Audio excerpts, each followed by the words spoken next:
네, 오늘 말씀은 디모데 후서 말씀인데요. 그동안 디모데 전서의 말씀을 나누었습니다. 디모데 전서, 디모데 후서, 디도서는 사도 바울이 목회하는 목회자에게 주신 목회 서신입니다. 특별히 디모데 전서는요, 사도 바울이 1차 로마 투옥 가운데 쓴 서신서가 디모데 전서의 말씀이고요. 디모데 후서의 말씀은 사도 바울이 2차 투옥 가운데 쓴 말씀이 디모데 후서의 말씀입니다. 디모데 전서와 후서가 이어지다 보니까 또 이어서 말씀을 보다 보니까 같은 시대에 썼던 서신으로 오해할 수 있는데 주석학자마다 좀 다르게 평가하지만 적어도 디모데 전서와 디모데 후서는요 2년에서 5년의 간극이 있었다 학자들은 이야기합니다. 그러면서 디모데 전서는 첫 번째 로마 시민권을 가지고 있었을 때 재판을 앞두고 있는 상황 가운데 투옥되었기 때문에 실제로는 감옥보다는 가택연금 가운데 있었습니다. 그래서 조금 자유로웠고 그래도 햇빛이 드는 가운데 썼던 서신서가 디모데 전서의 말씀입니다. 하지만 디모데 후서의 말씀은요 이와는 정반대의 말씀이에요. 한 2년에서 5년이 지나서 또 어떤 학자는요 죽음을 4개월에서 5개월, 순교를 4개월에서 5개월 앞두고 쓴 말씀이 디모데 후서의 말씀이다 이렇게 말해요. 2차 투옥 가운데 이제는 판결을 받아서 언제든 죽을 수 있는 상황 가운데 디모데 후서의 말씀을 기록하였습니다. 그래서 혹자는요 이 디모데 후서의 말씀을 바울이 죽음을 앞두고 쓴 유언적 서신서다, 목회 서신서지만 유언적 서신서다라고 이야기하는 학자도 있다는 겁니다.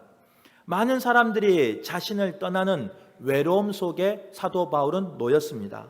또 감금당하고 자유롭지 못하는 상황 가운데 언제든지 죽을 수 있는 그 지하 감옥, 습기가 가득한 빛이 들어오지 아니하는 그 지하 감옥 가운데 절망적인 현실 앞에서 사도 바울은 디모데 후서를 쓰고 있다는 거예요. 그런데 참 감사한 것은 뭐냐?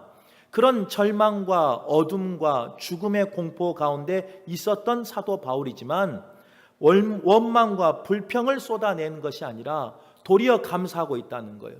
도리어 찬송하고 있다는 거예요. 도리어 하나님께 영광을 돌리고 있다는 겁니다.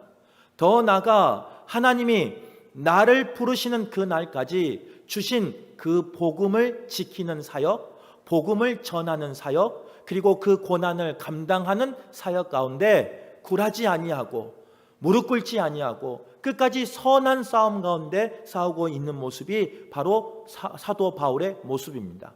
또 사도 바울의 모습은요 자신만 그런 믿음을 지킨 게 아니었습니다.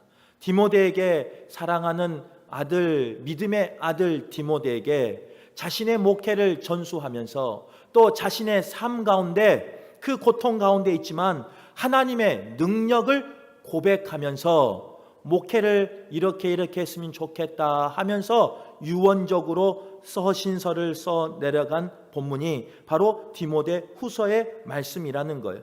특별히 디모데 후서의 말씀은요 디모데에게 또 에베소 성도들에게 이 시대를 살고 있는 우리 모두에게 복음을 지킬 것에 대해서 분명하게 말씀하고 있어요. 그런데 그 복음을 지키기 위해선 때로는 고난이 찾아올 수 있다는 거예요. 믿음을 지키기 위해선 때로는 고난의 길을 걸어갈 수 있다는 거예요. 때로는 그 믿음을 고백하기 위해선 좁은 길을 가야 할 때도 있다 이렇게 말씀하고 있는 거예요.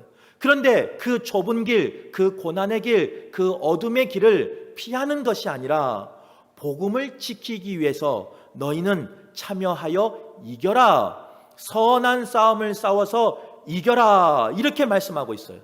그리고 디모데 후서 이제 후반부로 가면요 거기서 끝나지 않습니다.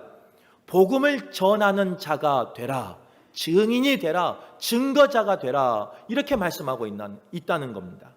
오늘 예배한 우리 성도들도요 이 디모데 후서를 통해서 복음을 지키는 자 되시길 간절히 바랍니다. 그 복음과 믿음을 지키기 위해 때로는 좁은 길, 때로는 고난의 길이 있을지라도 피하지 마시고 끝까지 선한 싸움을 싸워서 이기는 성도 되시길 간절히 바라겠습니다. 더 나아가 사도 바울이 디모데에게 에베소 교회에게 명령한 것처럼 오늘 예배한 우리 모두가, 우리 금호교회가, 또 우리 성도가, 목회자가 끝까지 복음을 전하는 그런 교회 되길 간절히 바라겠습니다. 이런 마음으로 디모데후서를 써갔는데요, 여전히 사도 바울은 그 지하 감옥에서요, 빛도 없이 습한 곳에서 고난에 참여하고 있다는 거예요.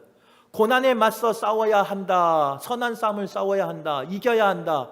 사랑하는 디모데에게, 제자에게, 아들 같은 믿음의 아들 같은 디모데에게 조언하고 있지만, 권면하고 있지만, 에베소 성도들에게 편지 쓰고 있지만, 여전히 사도 바울의 모습은 두렵고 떨리는 상황이었습니다.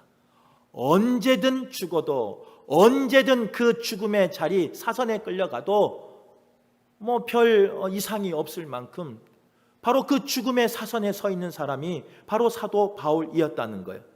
두려울 수밖에 없는 그 가운데 자신의 그 두려움을 고백하는 것이 아니라 도리어 오늘 7절 말씀해 보면요, 하나님이 우리에게 주신 것은 두려워하는 마음이 아니요 하면서 하나님이 우리에게 3가지의 선물을 주셨다라고 말하고 있어요. 그 첫 번째 선물이 뭐냐? 바로 능력입니다. 하나님은 우리의 모든 두려움을 이기며 사명을 감당할 수 있도록 우리에게 능력을 주셨다, 이렇게 말씀하고 있는 겁니다. 사도 바울이 이 능력을 가지고 복음과 함께 고난을 받게 하는, 고난을 이기게 하는 능력이다, 이렇게 말씀하고 있다는 거예요. 조금 전에도 설명했지만요, 디모데는 연소한 가운데 에베소 교회를 목양하게 됐습니다. 사도 바울에게 많은 것을 배우며 많은 것을 가르침을 받아도 시원치 않은 그런 상황 가운데 그 선생님으로 섬겼던, 믿음의 아버지로 섬겼던 사도 바울은 투옥되고 말았다는 거예요. 투옥되는 것에서 끝나는 것이 아니라 안팎으로 많은 대적들에게 공격을 당하다 보니까요, 마음이 상해 있었고 육신이 약해져 있는 상황이었다는 거예요. 그것을 본 디모데는요, 두려움에 떨 수밖에 없었어요. 그것을 본 디모데는 모든 것을 포기하고 싶은 마음이 분명히 있었을 거예요. 하지만 그것을 알고 있는 사도 바울은 뭐라고 말하고 있느냐? 주신 사명을 감당할 수 있는 능력을 주신다라고 말씀하고 있는 거예요. 하나님은 너에게 두려운 마음을 주는 것이 아니라, 이제 밑에 성경을 보면 마음과 영으로 번역되고 있어요. 두려운 영을 주신 것이 아니라 그것을 이길 수 있는, 그것 가운데 승리할 수 있는 능력을 주셨다, 이렇게 말씀하고 있다는 겁니다. 성경을 보면요, 많은 믿음의 사람들이 하나님의 능력을 받고 변화된 걸 볼 수 있습니다. 우리가 잘 알고 있는 출애굽의 그 주인공인 모세를 봐도 그래요. 모세는 바로 앞에 서라고 했을 때 하나님의 부르심 앞에 자신은 감당할 수 없습니다. 자신은 입이 둔한 사람입니다. 피해 다니는 사람이었습니다. 하지만 그 모세를 하나님은 불러주시고 하나님의 능력으로 덧입혀 주셨다는 거예요. 능력으로 덧입혀 주시니까 모세가 변해요. 어떻게 변하느냐? 피해 다녔던 바로 앞에 서지 못했던 그 모세가 도리어 하나님의 능력으로 바로 앞에 담대하게 능력을 행하며 나가는 걸 볼 수 있어요. 그리고 담대하게 이스라엘 백성을 출애굽시켜 달라고, 예배할 수 있게 해달라고 요청하는 걸 볼 수 있어요. 두렵고 떨리는 도망 다니는 사람이었습니다. 도망자였습니다. 광야에서 유리한 사람이었습니다. 하지만 하나님의 능력을 체험하고 나니까, 하나님의 능력으로 가득하고 나니까 바로 왕 앞에 설 수 있었어요. 오늘 예배한 우리 성도들이 그런 분 되시길 간절히 바랍니다. 세상의 왕 앞에, 세상의 권력 앞에, 세상의 어려움 앞에, 세상의 어둠 앞에 피해 다니고 도망 다니고 숨어 다니고 그런 성도가 아니라 하나님의 능력을 받으셔서 능히 이기는 성도 되시길 간절히 바랍니다. 때로는 명하시고 때로는 이끌어가는 그런 성도 되시길 간절히 바라겠습니다. 건강의 문제도 마찬가지예요. 때로는 우리가 여러 가지 상황 때문에, 환경 때문에, 아니면 여러 가지 형편 때문에 나의 건강이 빼앗길 때가 있어요. 그런데 안타까운 건 뭐냐면 건강을 빼앗겼다고 그 건강 잃어버린 것 때문에 우리 성도들이, 주의 자녀들이 그 잃어버린 건강 때문에 끌려다닐 때가 있어요.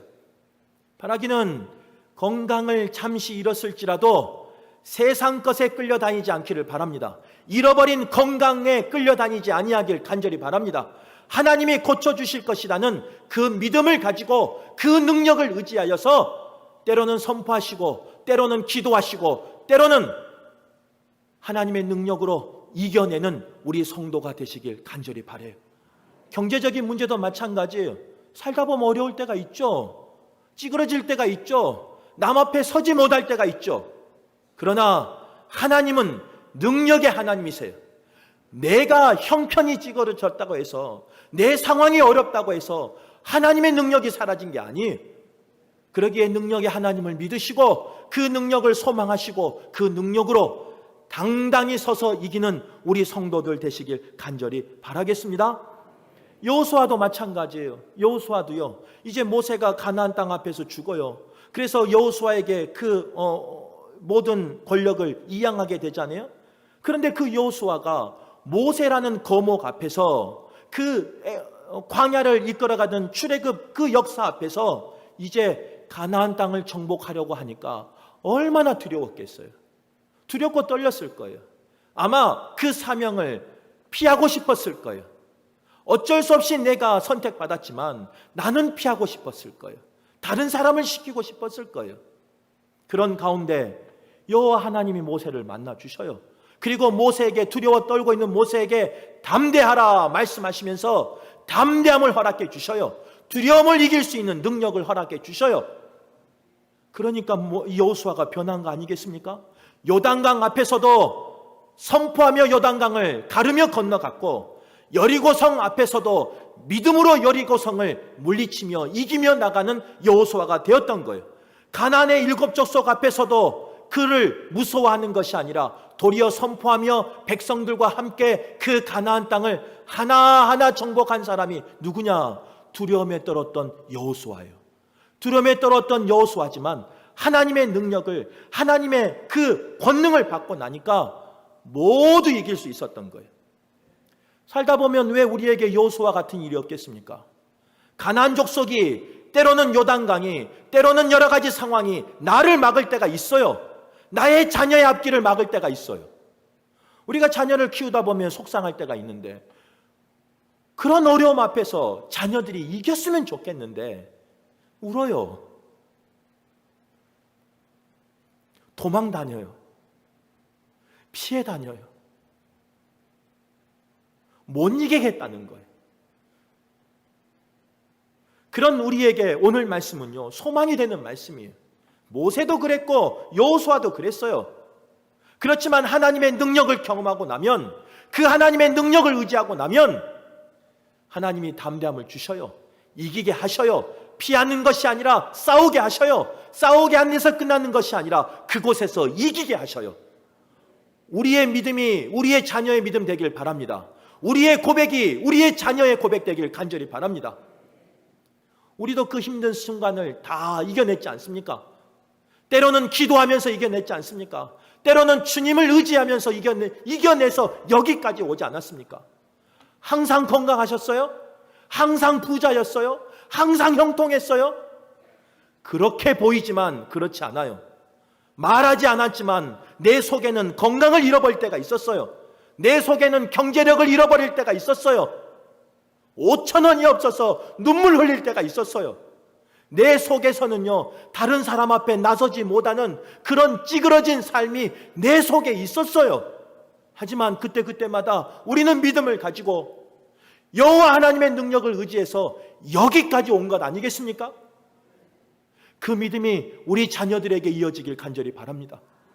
힘들고 어렵다고 울고 도망다니고 주저앉아버리고 포기해버리는 그런 자녀가 아니라, 우리 부모의 믿음을 본받아서 힘들지만 하나님의 능력을 의지하고 하나님께 기도하고 하나님께 무릎 꿇어서 그 능력을 소유해서 이기는, 승리하는 승전가를 부르는 우리 자녀와 후손 되길 간절히 바라겠습니다.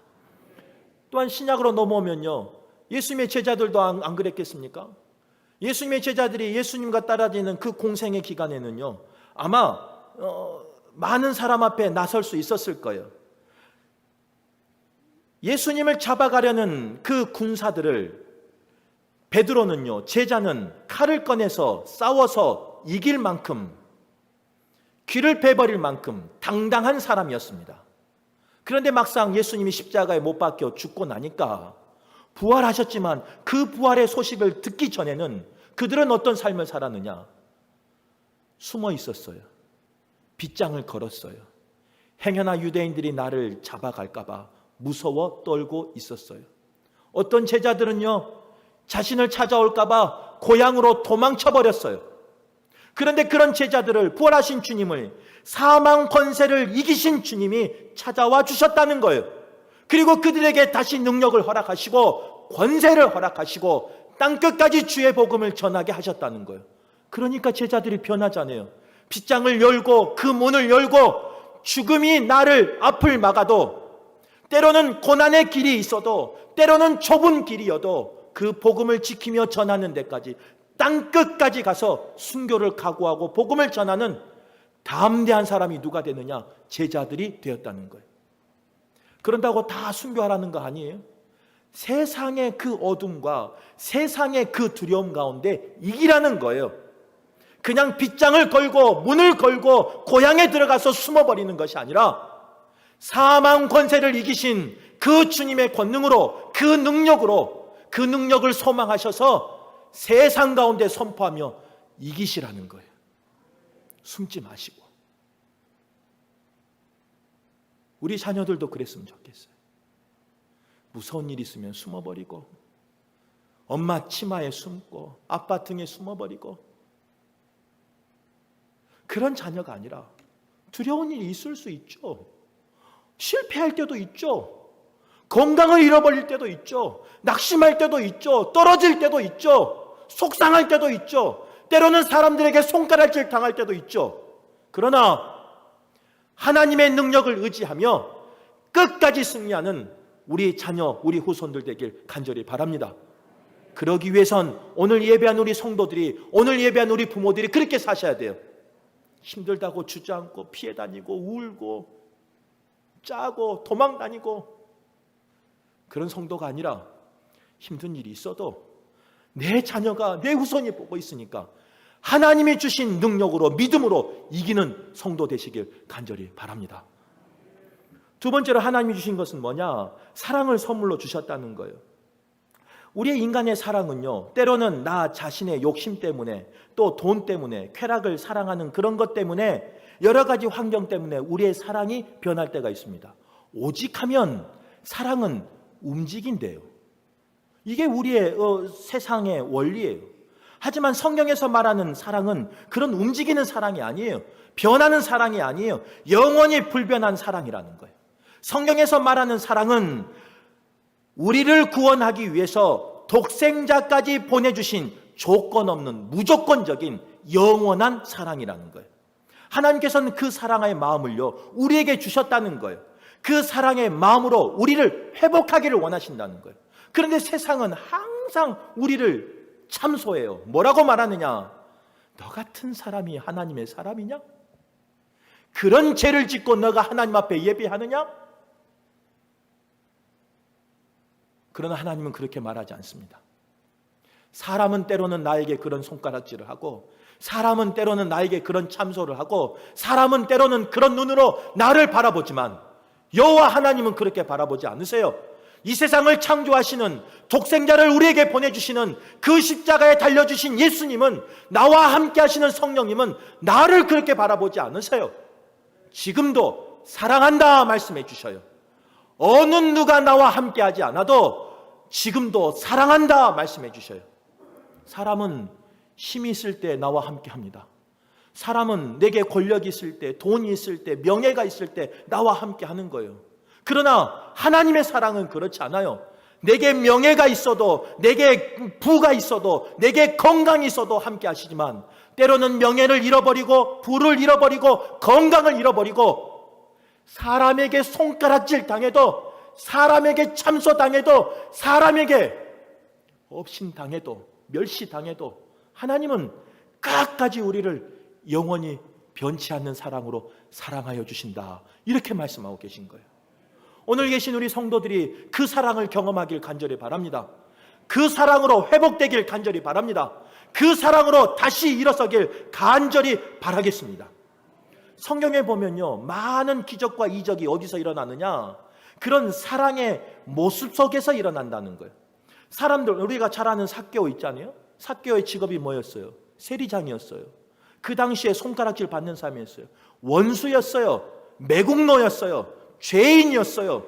그 사람과 같이 걷기도 싫고, 그 사람과 밥 먹기도 싫고, 그 사람과 함께 하기도 싫어한 사람이 삭개오였다니까요. 그런데 그를 향해서 주님은 사랑한다 말씀하여 주시고, 그 죄인의 집에 유해 주셔요. 죄인과 함께 주셔요. 많은 사람들이 정죄한 그 삭개와 주님은 함께 하여 주신다는 거예요. 가늠하다 잡힌 여인이 있습니다. 많은 사람들이 돌을 들고 정죄했습니다. 심판하려고 있습니다. 더 나아가 예수님이 어떻게 하는가 보자 하면서 예수님을 그 미혹 가운데 빠뜨리려고 하고 있는, 돌을 들고 있는 상황이에요. 그런데 주님은 그 가늠한 여인에게 죄를 묻지 않아요. 주님은 그 가늠한 여인에게 도리어 사랑한다 말씀해 주셔요. 그 긍휼의 사랑으로 다가가 주셔요. 그 긍휼의 사랑으로 그 돌을 들고 있는 그 백성들을 다 돌려보내버리는 거예요. 우리도 마찬가지. 우리가 그 가늠한 여인이나 삭개오나 다른 건 딱 하나 있어요. 죄의 정도의 차이는 분명히 있어요. 이 사람들은 조금 더 큰 죄 지었겠죠. 그리고 또 다른 게 있어요. 이 사람들은 죄가 들춰졌어요. 들킨 거예요, 누군가에게. 하지만 우리는 정도의 차이가 있지만 아직 들키지 않았어요. 들춰지지 않았어요. 나에게 삭개와 같은, 나에게 가늠한 잡힌 여인과 같은 그런 죄가 나에게도 있다는 거예요. 들춰지지 않았을 뿐이지, 들키지 않았을 뿐이지, 잘 포장해서 숨기고 있을 뿐이지 동일한 죄인이라는 거예요. 그런데 주님은 그런 죄인인 나를 아직도 사랑하신대요. 그런 죄인인 나를 살리기 위해서 독생자를 십자가에 못 박혀 달려 죽게 하셨어요. 물론 부활하셨지만 나를 살리기 위해서, 그런 죄인인 나를 구원하기 위해서, 그런 죄인인 나를 다시 회복하기 위해서 독생자까지 보내주신 분이 누구냐? 바로 여호와 하나님이시다는 거예요. 그 사랑을 체휼할 수 있는, 그 사랑을 회복할 수 있는, 그 사랑으로 다시 일어설 수 있는 저와 여러분 되시길 간절히 바랍니다. 아무리 내 남편이, 내 아내가, 내 자녀가 나를 뭐라고 쏘붙여도, 나와 신앙생활하는 성도가 나에게 뭐라고 해도, 그래서 골방에서 기도할 수밖에 없는, 그래서 남의 눈에 띄지 않게 기도할 수밖에 없는, 남 앞에서 눈물 흘리며 기도할 수조차 없는 그런 상황일지라도 주님은 나를 사랑하신대. 주님은 나를 사랑하셔서 독생자를 보내주셨대요. 주님은 나를 구원하기 위해서 그 독생자를 십자가에 달리게 하셨대요. 그리고 그 예수님은요, 사망 권세를 이기시고 나를 사랑한다 말씀하고 계시는 거예요.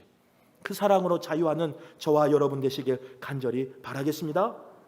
세 번째로, 디모데에게 목회하는데 그 선물을 주셨는데 뭘 주셨느냐? 절제하는 마음을 주셨다, 이렇게 말하고 있어요.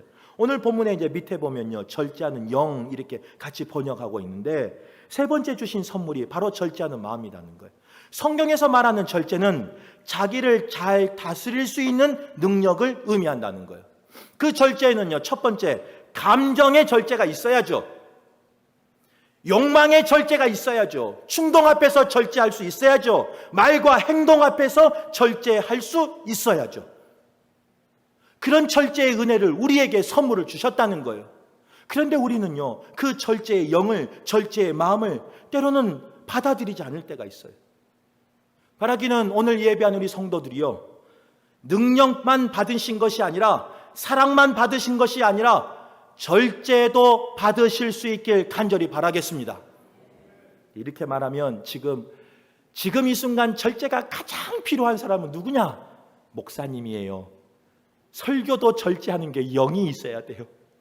설교도 때로는 절제할 줄 알아야죠. 저에게 하신 말씀이라고 저는 믿어요. 이제 58분이 가고 있으니까 설교도 절제할 수 있어야 돼요. 성경에 보면요, 절제하지 못해서 그 가문이 망한 사람들이 있습니다. 우리가 잘 알고 있는 사루왕, 명예의 충동 앞에서 절제하지 못했어요. 하나님 앞에 기름 부음 받았음에도 불구하고 명예를 쫓다가, 권세를 쫓다가 누군가를 죽이려고 평생을 소비하는 삶을 살았던 사람이 사울 왕이에요. 절제하지 못해서. 우리가 잘 알고 있는 삼손이란 사사도 마찬가지입니다. 이방 여인 드릴라의 유혹을 이기는 절제가 없어서 결국은 머리가 깎이고 눈이 뽑히고 수모를 당하며 참소를 당하는 그런 삶을 삼손은 살았어요. 하나님의 사람이라고 한 다윗도 마찬가지예요. 육신의 정욕 앞에서 절제하지 못해서 간음죄와 살인죄를 범하는 그런 죄인이 되고 말았어요. 모세도 마찬가지예요. 한순간의 분노를 참지 못해서 가나안 땅을 눈앞에 두고도 그 가나안 땅을 차지하지 못했어요. 우리가 잘 알고 있는 가룟 유다도 마찬가지예요. 주님의 제자로 부름받았지만 사탄의 그 유혹과 충동 앞에서 절제하지 못해서 평생 지금까지도 저주받으며 욕먹는 사람이 가룟 유다예요. 절제하지 못해서. 59분이니까 설교도 절제하도록 하겠습니다. 우리 성도들도 그런 절제의 영이 임하는, 그래서 하나님 앞에 귀하게 쓰임받는 저와 여러분 되시길 간절히 바라겠습니다.